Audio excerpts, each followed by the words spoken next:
Me enteré que mi papá tenía otra familia, porque el día de su funeral, una señora se acercó, me abrazó, y me dijo, tu papá te quería mucho, igual que a sus otros hijos. Spoiler, no tenía ni idea de que existían otros hijos. Ni siquiera sabía que mi papá tenía otra esposa. Para que entiendan el caos que fue descubrir que mi papá tenía otra familia, les tengo que contar cómo era mi vida antes de que todo se fuera al carajo. Yo crecí en Guadalajara, en una casa bastante normal. Era hijo único, o eso creía. Mi mamá, Ana, era maestra de primaria, y mi papá, Julio, trabajaba en una empresa de transporte. No estaba en casa mucho, porque según él viajaba todo el tiempo por trabajo. A veces estaba 2 o 3 semanas fuera, y luego regresaba como si nada, con regalitos de otros estados, fotos en hoteles, notas de viáticos, todo muy creíble. Cuando era niño, eso no me parecía raro. Mi papá era ese tipo de hombre, siempre con prisa, siempre cansado, pero súper carismático. Era de los que sabían cómo caerle bien a todo el mundo. Conmigo era, digamos que correcto. No súper cariñoso, pero tampoco frío. Siempre me daba lo que necesitaba, venía a mis partidos, me ayudaba con tareas cuando podía. No era el papá del año, pero tampoco era ausente. Simplemente, estaba a su modo. Mi mamá siempre fue más presente. Ella sí estaba en todo, reuniones, comidas, tareas, castigos. Y cuando le preguntaba por qué papá no podía venir a algo, solo me decía: tu papá trabaja muy duro por nosotros, mi amor. Sé paciente. Y yo lo aceptaba. Porque así es cuando eres niño, lo que te dicen tus papás es ley. La adolescencia fue parecida. Él seguía viajando, pero empezó a aparecer cada vez menos. Cuando cumplí 15 años, no estuvo. Mi mamá me hizo una fiesta chiquita con mis amigos, y me dijo que mi papá había tenido una emergencia laboral en Chiapas. Yo me enojé, claro, pero también me acostumbré. Aprendí a no esperarlo. A vivir con la mitad de su presencia. A los 22 años me fui a estudiar ingeniería en sistemas a la UNAM, en Ciudad de México. Mi relación con mi papá se volvió aún más distante, pero aún nos escribíamos por WhatsApp. Hablábamos 1 o 2 veces al mes. Me preguntaba cómo iba todo, me decía que me mandaba algo de dinero, que cuando pudiera iría a visitarme. Promesas que casi nunca cumplía, pero que yo seguía esperando. Por alguna razón, aún creía que algún día se volvería más presente. Qué ingenuo. En todo ese tiempo, nunca sospeché nada. Nunca vi una señal, un recibo extraño, una llamada rara. Nada. Hasta que cumplí 26. Ese año fue una montaña rusa. Yo ya estaba trabajando como programador en una startup, viviendo con mi novia Clara en la colonia Narvarte, y todo parecía ir bastante bien. Clara y yo teníamos planes de irnos a vivir al extranjero, tal vez a Canadá. Incluso empezamos a hablar de matrimonio. Y en medio de todo eso, llegó la llamada. Era mi mamá. Nunca la había escuchado así. Respiraba entrecortado, como si acabara de correr un maratón. Hijo, tu papá tuvo un infarto. Está muerto.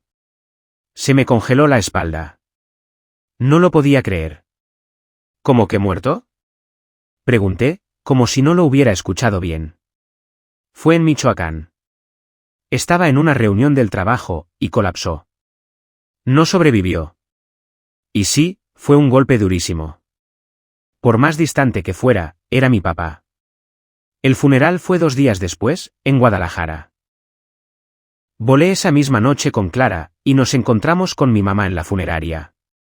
Todo el mundo estaba triste, como era de esperarse.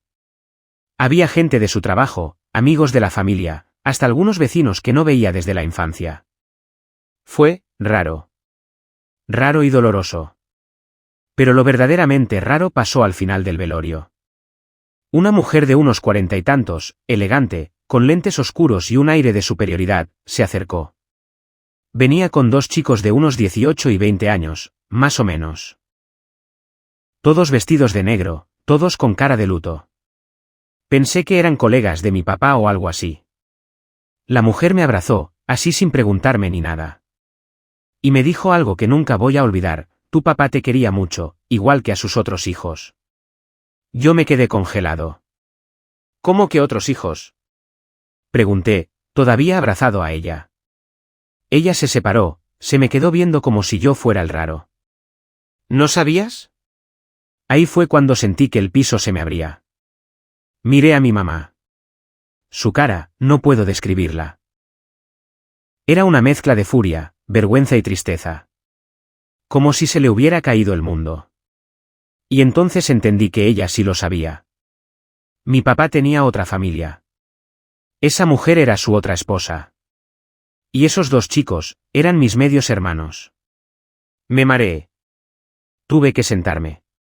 Clara me llevó agua. Mi mamá intentó explicarme, pero en ese momento no quise escucharla. Me fui de la funeraria. Ni siquiera vi cómo enterraron a mi papá.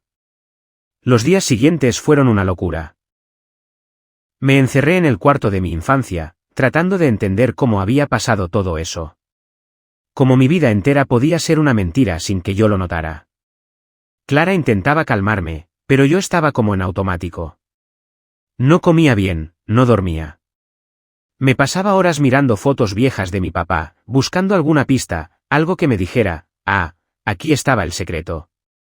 Pero no. Nada. Todo lo había hecho tan perfectamente, que parecía sacado de una película. Hasta que mi mamá vino a hablar conmigo. Y ahí, todo se derrumbó aún más. Lo supe desde el principio, me dijo, con los ojos llorosos. Lo supe desde antes de que tú nacieras. ¿Qué? Fue lo único que pude decir. Tu papá ya estaba casado cuando me conoció. Pero me enamoré igual. Pensé que lo dejaría, que estaríamos juntos. Pero nunca lo hizo. Me prometió muchas veces que iba a divorciarse, que éramos su verdadera familia. Y cuando naciste tú, me convencí de que tal vez lo lograríamos. Me ardían los ojos de tanto contener el llanto. ¿Y decidiste callarte todo este tiempo? Sí. Porque por más cobarde que fuera, era tu padre. Y tú lo amabas. No quería destruirte. Pero igual me destruiste. Solo que más tarde. Silencio. Doloroso, insoportable. Ese fue el momento en el que supe que mi vida no iba a volver a ser la misma. Después de hablar con mi mamá y descubrir que ella sabía de la otra familia, no supe cómo reaccionar. Bueno, sí supe, me enojé. ¿Mucho? Sentí como si me hubieran arrancado la identidad, como si todo lo que había creído de mi infancia, mi familia, mi historia, fuera ficción. Y lo peor era que no tenía a quien reclamarle. Mi papá estaba muerto. Se había llevado todos los secretos con él. Era como si me hubieran dejado atrapado en una película mala sin final. Estuve días sin hablarle a mi mamá. Clara intentaba mantener la calma entre los dos, pero yo estaba tan alterado que cualquier cosa me detonaba. A veces me encerraba en el baño solo para llorar sin que nadie me viera. No sé, sentía vergüenza. ¿Es ridículo, no? Sentirme avergonzado por algo que ni siquiera hice. Pero así es el dolor, irracional, cruel, sin lógica. Una tarde, Clara me dijo algo que me marcó, tal vez deberías hablar con ellos. ¿Con quiénes? Con la otra familia. Los hijos. La esposa. Quizás necesites respuestas que tu mamá no puede darte. La miré como si me hubiera dicho que me tirara de un puente. ¿Estás loca? ¿Hablar con ellos? ¿Qué se supone que voy a decir? Hola, soy el hijo bastardo que su esposo escondió por 26 años. ¿Quieren tomar un café? No estoy diciendo que los abraces ni que los invites a Navidad. Solo digo que, si ellos también fueron engañados, tal vez no sean los villanos de esta historia. Eso me dejó pensando. Porque, en el fondo, lo sabía, tal vez ellos también estaban tan confundidos como yo. Pasaron 2 semanas. Volvimos a la Ciudad de México. Intenté retomar la rutina, pero mi cabeza estaba en otro planeta. Programar líneas de código mientras pensaba que tenía hermanos fue como tratar de leer con los ojos vendados. Una noche, después de mucho pensarlo, busqué en Facebook a la mujer del funeral. No recordaba su nombre, pero sí el de uno de los chicos. En el velorio, alguien la había llamado Leticia, y uno de los chavos le había dicho Ma, vamos. Y también recordaba que uno de ellos se llamaba Emiliano. Puse Emiliano y Guadalajara y después de mucho estalqueo, bingo. Encontré un perfil con la misma cara. Mismo pelo, misma postura. Revisé las fotos y sí, ahí estaba él con Leticia en varias publicaciones. En una de ellas, en Año Nuevo, salía con mi papá. Mi papá abrazando a su otra familia, brindando con una copa de vino. Tuve ganas de romper la pantalla. Pero en lugar de eso, hice algo más insano, le mandé un mensaje. Hola. No sé si esto sea apropiado, pero... Estuviste en el funeral de Julio, ¿no? Soy el hijo de Ana. Necesito hablar contigo. Me sudaban las manos. Pensé que jamás respondería. Pero una hora después, lo hizo. Hola. Sí, soy Emiliano. Supongo que eres, mi medio hermano. Yo también necesito hablar. Boom. Confirmado. Medio hermano. No lo imaginé. Quedamos de vernos en una cafetería pública, neutra, sin presión. Clara insistió en acompañarme, pero le dije que no. Esto tenía que hacerlo yo solo. Llegué 20 minutos antes. Me pedí un café que ni probé. Estaba tan nervioso que me dolía el estómago. ¿Qué se dice en una situación así? ¿Se saluda? ¿Se abraza? ¿Se ignora? Emiliano llegó puntual. Vestía casual, con una chamarra negra y jeans. Era alto, con el mismo lunar que yo tengo en la mejilla. Fue como verme en una versión alternativa. Un universo paralelo. Nos saludamos con un apretón de manos incómodo. Gracias por venir, le dije. Gracias por escribir, respondió. Hubo un silencio largo. Como esos que solo se rompen con verdades feas. ¿Tú sabías que yo existía? Solté. Emiliano negó con la cabeza. No. Ni idea. Mi mamá tampoco. Para nosotros, mi papá era solo nuestro. Nunca mencionó a nadie más. Eso me dolió. Porque significaba que yo sí fui el secreto. No éramos dos familias en paralelo. No. Ellos eran la oficial. Yo era el extra. ¿Y cuándo te enteraste? El día del velorio. ¿Cuándo te vi? Te parecías demasiado a él. Le pregunté a mi mamá, y bueno, ya sabes el resto. Asentí. ¿Tu mamá está bien? Pregunté, medio por educación, medio por curiosidad. Suspiró. No. Está hecha mierda. Se siente estafada. Le dedicó 25 años a un hombre que la traicionó todos los días. Cree que su vida entera fue una mentira. Y, creo que tiene razón. Nos quedamos callados. Por primera vez, entendí que Emiliano también estaba roto. Que él también había perdido a alguien que creía conocer. ¿Tú lo querías? Le pregunté. Sí. Era un buen papá, conmigo. Estaba presente. Me llevaba a la escuela, a los partidos. Me ayudaba a estudiar. Nos cocinaba los domingos. Era divertido, cercano. Nunca imaginé que fuera capaz de algo así. Eso fue como un golpe al pecho. Mi papá fue mejor padre para su otra familia. Y lo odié por eso. Después de hablar más de una hora, Emiliano me dijo algo que me desconcertó. Mi hermano mayor, sí sabía. ¿Qué? Sí. Daniel. Él tenía sospechas desde hace tiempo.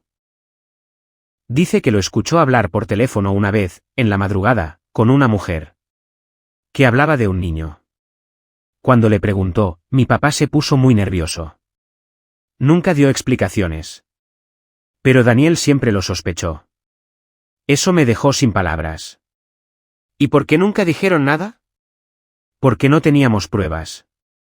Y porque, nadie quiere pensar que su papá es un mentiroso. Me quedé pensando en eso mientras Emiliano se despedía. No sé qué venga después de esto, pero, si quieres hablar, estoy aquí, me dijo. Gracias. Lo mismo. Nos dimos un apretón de manos, esta vez más sincero. Y así me fui. Con el estómago revuelto, el corazón roto, y más preguntas que respuestas. Esa noche no dormí. Volví a revisar las cosas de mi papá. Había una caja vieja con papeles en el cuarto de mi mamá. Le pedí permiso para verla. Me dijo que sí, pero que no esperara encontrar nada útil. Y ahí, entre facturas y recibos, encontré algo. Una carta. Sin fecha. Dirigida a mi querido hijo. Era para mí. Decía: Hijo, no sé cuándo leas esto. Tal vez nunca. Pero quiero que sepas que nunca te quise menos. Que si hice las cosas mal, fue por cobarde, no por falta de amor. Viví dividido, y eso no es vivir. Pero tú siempre fuiste mi orgullo. Lo siento por no darte la vida que merecías. Espero que algún día puedas perdonarme. Con amor, tu papá. Y ahí, por primera vez desde que murió, lloré de verdad. No de rabia, no de impotencia. Lloré por él. Por el hombre que nunca fue lo suficiente. Por el padre que quise tener, pero nunca tuve completo. Después de leer esa carta, me sentí como si me hubieran echado un balde de agua fría. Mi papá, ese hombre al que amaba, al que también odiaba, al que creía conocer, me estaba pidiendo perdón desde una hoja de papel. Y lo peor era que no podía gritarle, no podía abrazarlo, no podía hacerle preguntas. Era como llegar tarde a mi propia vida. A la mañana siguiente, le enseñé la carta a mi mamá. La leyó en silencio, sin decir una palabra. Cuando terminó, se quedó un rato mirando al vacío, y luego simplemente dijo: él nunca supo cómo enfrentar las consecuencias de sus decisiones. Y después se fue a la cocina como si nada. Clara, por otro lado, fue más emocional. Se le llenaron los ojos de lágrimas. ¿Estás bien? No, le respondí sin pensarlo. Pero estoy empezando a entenderlo todo. Y eso duele más. Los días siguientes fueron rarísimos. Emiliano y yo seguimos hablando. Al principio por mensajes, luego por llamadas. Era extraño porque éramos tan distintos, pero al mismo tiempo compartíamos sangre, historia, y ahora, esta tragedia. Un día me invitó a cenar. Me dijo que su mamá, Leticia, quería hablar conmigo. Estuve a punto de decir que no, que ni loco, que no tenía por qué ver a la mujer con la que mi papá había vivido una doble vida durante décadas. Pero luego recordé lo que dijo Clara: tal vez ellos también fueron engañados. Y me armé de valor.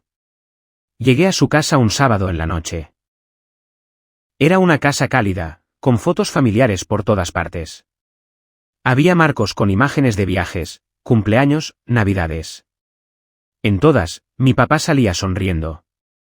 Abrazando. Feliz. Leticia me recibió con una sonrisa nerviosa. Hola, Santiago. Gracias por venir. Hola, señora. Nos sentamos en la sala. Daniel, el hermano mayor, también estaba ahí. Fue él quien rompió el hielo: mamá quiere pedirte disculpas. Aunque no sea su culpa. Leticia me miró directo a los ojos. No sé cómo describirlo. Había tristeza, rabia, cansancio, pero también humanidad. No sabía de ti. Te juro por mi vida que no tenía ni la menor idea. Si lo hubiera sabido, jamás habría permitido que esto pasara. No supe qué decir. La parte racional de mi cerebro quería creerle. La parte herida quería gritarle: pero tú lo tuviste completo, todos esos años.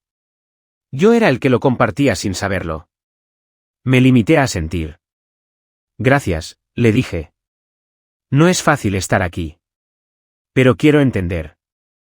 Y entonces vino la bomba. Daniel, el hermano mayor, sacó un sobre del cajón de la mesa. Encontré esto en la oficina de papá después de que murió. No sé si te interese. Lo abrí. Eran fotos. Mías. Fotos de cuando era niño. Jugando fútbol. En la escuela. En la playa con mi mamá. ¿Qué? Mi papá te seguía. No de forma creepy, creo. Pero tenía esto guardado. Las imprimía, las archivaba. Algunas parecen tomadas por él. Otras, descargadas de redes sociales. Tenía todo un archivo. Se me cayó el mundo. Mi papá. Me había espiado. Me había seguido la pista. Me había mantenido a la vista, como si fuera un secreto que necesitaba recordar para no perderse del todo. Y eso, me partió el corazón. Esa noche volví a casa y le conté todo a Clara. Se quedó en silencio largo rato. Luego me abrazó y me dijo, tu papá fue un cobarde. Pero te amaba. Aunque fuera desde las sombras. Esa frase me acompañó semanas. Tiempo después, decidí confrontar a la última persona que faltaba, mi abuela paterna. La mamá de mi papá. Sí. Estaba viva. Y sí, sabía todo. Había estado en mi vida desde que nací, pero siempre como una figura lejana. Una tía abuela que venía a Navidad, que mandaba tarjetas, que me regalaba dulces y se iba. Nunca me dijo que era mi abuela. Nunca me reconoció como nieto. Y ahora, necesitaba respuestas. La llamé y le pedí hablar en persona. Me citó en su casa. Era una señora elegante, muy conservadora, de esas que siempre tienen una taza de té lista y el cabello perfectamente arreglado. Me recibió con su voz suave de siempre. Hola, Santiago. Hola, abuela, dije, sin medirlo. Ella se tensó un segundo. Lo noté. Nos sentamos y no di vueltas.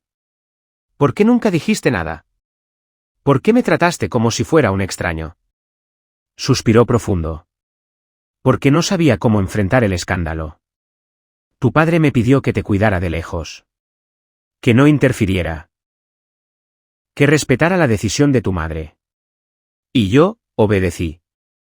¿Y eso te pareció suficiente? ¿Dejar que creciera sin saber quién era? Yo te veía. Te mandaba regalos. Estaba ahí, aunque no lo supieras. No es lo mismo. Estallé. No es lo mismo que me mandes chocolates a que me abraces y me digas, te quiero, nieto. Yo no necesitaba cosas, necesitaba familia. Ella bajó la mirada. Por primera vez, vi lágrimas en sus ojos. Lo siento. De verdad. Fui cobarde. Como tu padre. Como todos. Me levanté para irme. Pero antes de salir, me dijo algo que no olvidaré jamás, tú no eres el error, Santiago. Nosotros lo fuimos. Tú solo fuiste el que pagó las consecuencias. Y esa frase me perforó. Después de hablar con mi abuela, me sentí emocionalmente drenado. Como si me hubieran exprimido por dentro. Pero, al mismo tiempo, fue el principio de algo, como si, por primera vez, el silencio se hubiera roto. Durante años había vivido en una burbuja donde todo parecía más o menos estable. Mis amigos, mi carrera, incluso mi relación con Clara. Y ahora, cada conversación se sentía como una mentira esperando salir a la superficie. Hasta ese punto, muy pocas personas sabían lo que estaba pasando. Mi madre, Clara, Emiliano, y ahora Leticia y Daniel. Pero yo seguía actuando como si nada. Iba al trabajo, saludaba como siempre, me reía en los cumpleaños. Hasta que no pude más. Una tarde, en el trabajo, tuve una crisis. Estaba en plena reunión por Zoom y alguien mencionó que su papá le había regalado un reloj antiguo y lo llevaba puesto como recuerdo. Algo tan simple. Tan inocente. Yo me congelé. Y sin darme cuenta, empecé a llorar. Frente a todos. Apagué la cámara, cerré la laptop y me encerré en el baño. Ahí fue cuando Clara me encontró. Entró sin decir nada y solo me abrazó. No me pidió explicaciones. No intentó arreglar nada. Solo me dejó llorar en silencio. Después de eso, supe que tenía que hablar. Primero se lo conté a mi mejor amigo, Marco. Nos conocíamos desde la universidad, y aunque no era de esos amigos que se meten en todo, siempre había sido alguien en quien confiaba. Nos fuimos por una chela, y entre risas forzadas, le solté, mi papá tenía otra familia. Literalmente. 2 casas. 2 hijos. 2 mujeres. Y yo era el secreto. Se le congeló la cara. ¿Qué?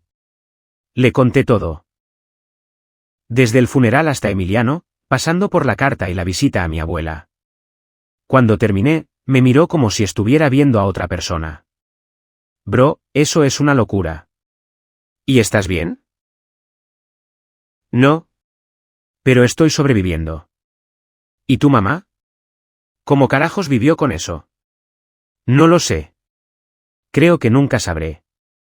Ella dice que fue por mí. Para que tuviera una vida normal. ¿Y Clara, sabe todo esto? Asentí. Desde el día 1. Se quedó en silencio unos segundos, luego me dio un golpecito en el hombro. Eres fuerte, güey. Y tienes suerte de tenerla a ella. No todos se quedan cuando las cosas se rompen así. Y sí. Tenía razón. Clara fue mi roca. Pero ni siquiera ella podía salvarme de lo que venía. Un domingo, cuando fuimos a comer con su familia, uno de sus tíos, medio borracho, soltó una broma estúpida sobre los hombres con doble vida. Algo tipo, ya ven. Como esos que tienen una familia en Guadalajara y otra aquí. Que se creen narcos o algo. Todos rieron. Todos menos yo. Clara me miró preocupada.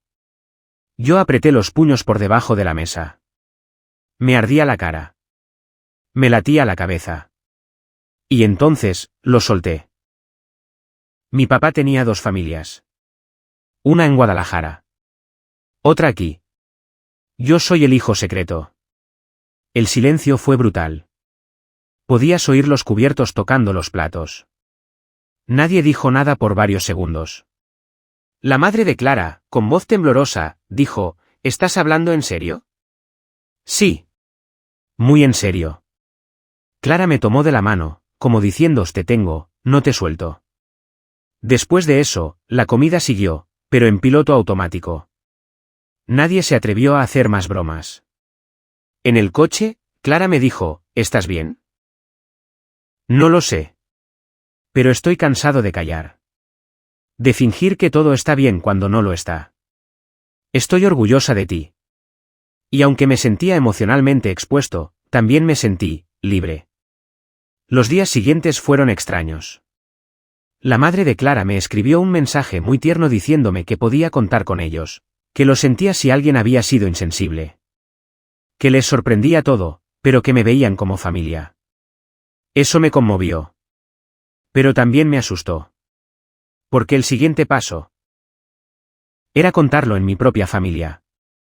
A mis primos, a mis tíos, a la gente que me había visto crecer y que no tenía idea de que durante 26 años, yo fui parte de una doble vida que no me pertenecía, pero me marcó para siempre. Así que lo hice. Organicé una reunión familiar. Dije que tenía que contarles algo importante. Mi mamá me apoyó. Dijo que ella también necesitaba dejar de vivir con ese peso. Ese domingo llegaron todos. Mis tías, mis primos, hasta algunos vecinos que eran casi familia. Me puse de pie, les agradecí por venir y les conté la historia completa. El silencio fue lo primero. Luego vinieron las reacciones, sorpresa, incredulidad, incluso algo de indignación. ¿Cómo que Julio tenía otra familia? Gritó una tía. ¿Y tú sabías, Ana? Preguntó otra, mirándola como si hubiera cometido un crimen. Mi mamá simplemente dijo, sí. Y no estoy orgullosa. Pero lo hice por mi hijo. Algunos lloraron. Otros se fueron. Pero la mayoría, me abrazó. Mi primo Diego, con el que crecí jugando videojuegos y fútbol, se me acercó y me dijo, siempre fuiste mi hermano. Esto no cambia nada. Solo que ahora tienes más hermanos, supongo. Reí. Por primera vez en semanas, reí de verdad. Pero como todo en esta historia, nada podía ser tan simple. Unos días después, recibí un mensaje inesperado. Era de una chica. Se llamaba Renata. Hola. Acabo de ver lo que publicaste en Facebook sobre tu papá. No sé cómo decir esto, pero... creo que también soy su hija. Y ahí, amigos, es donde la historia volvió a estallar. Cuando Renata me escribió, pensé que era una broma. Una broma cruel, pesada, fuera de lugar. Pero no lo era. Resulta que ella vivía en Monterrey, tenía 24 años. Y también había crecido sin una figura paterna constante. Su mamá siempre le dijo que su papá no podía estar presente, pero que la quería mucho. Nada más. Cuando vio mi publicación en Facebook contando que había descubierto que mi padre tenía una familia paralela, algo en ella hizo clic. Reconoció el nombre, la foto, y se atrevió a escribirme. Yo no sabía qué pensar. Mi papá, al parecer, había sido campeón olímpico de las dobles vidas. ¿Cuántas versiones de él existían? ¿Cuántos hermanos tenía? ¿Cuántas personas más vivían cargando el vacío de su ausencia? Me tomé un par de días antes de responderle. Cuando finalmente lo hice, le pregunté si tenía pruebas. Me dijo que sí. Una carta. Fotos. Un acta de nacimiento donde figuraba el nombre de mi papá como padre biológico. Me las mandó. Y ahí estaba, otra vez, su letra, su cara, su firma. Mi papá, otra vez, con otra hija. Ya no lloré. No me enojé. Me reí. De nervios, de absurdo, de hartazgo. Era oficial, yo no era el único secreto. Decidí organizar un encuentro. Llamé a Emiliano. Le conté lo de Renata. Estaba tan sorprendido como yo. ¿Una tercera familia? ¿En serio? Sí. Y ya no me sorprende nada, Emiliano. Tu papá era una sombra. Estaba en todas partes, pero nunca por completo en ninguna. Le propuse algo loco, reunirnos los tres. ¿Tú, yo y Renata? ¿En persona? Sí. Conocerla. Hablar. Poner los secretos en la mesa. Todos. Emiliano dudó, pero aceptó. Clara me apoyó. Como siempre. Me dijo que me acompañaría, pero que si prefería ir solo, lo entendía. Esto es tuyo. Pero estoy contigo, pase lo que pase. Le besé la frente. No sabía qué haría sin ella. Nos vimos un sábado, en un parque público de la Ciudad de México. Neutral, abierto, sin paredes que pudieran explotar con tanta tensión acumulada. Renata llegó primero. Era parecida a mí. O a Emiliano. O a papá. Ya no sabía ni a quién nos parecíamos. Pero había algo en su forma de caminar, una mezcla de desconfianza y esperanza, que era idéntica a la mía. Cuando Emiliano llegó, todos nos miramos unos segundos en silencio. Luego nos sentamos en una banca. Nadie hablaba. Hasta que Renata soltó, no sé si esto es una locura. Pero necesitaba hacerlo. No es locura, le respondí. Es lo más cuerdo que hemos hecho en toda esta historia. Emiliano asintió.